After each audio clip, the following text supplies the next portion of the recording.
Coach, two tough losses this past weekend, but you took undefeated Princeton right down to the wire, only lost by 6 points, really gave them a great game. What did that effort prove to you about the team's potential?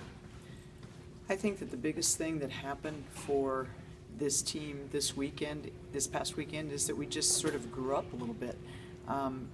We have talked about what it means to play at the highest level in this conference, and just understanding that sense of being focused every single trip, every single time down the floor, because you got to go toe-to-toe with when you're playing teams as good as Princeton and Penn. You have to go toe-to-toe with them every single time. We didn't do that against Penn.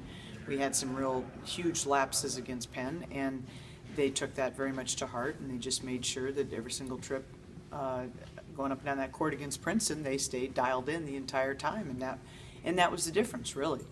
Yale outshot both Penn and Princeton this past weekend, but specifically over Princeton. Yale took 70 shots, Princeton took 42. How does a team take 28 more shots in a game than its opponent? Because we have to take that many shots.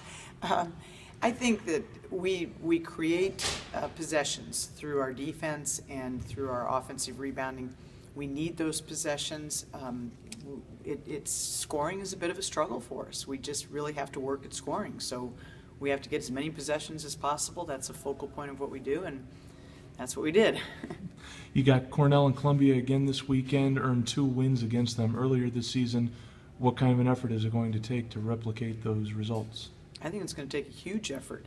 One of the great things about the league this year is just how strong it is from top to bottom.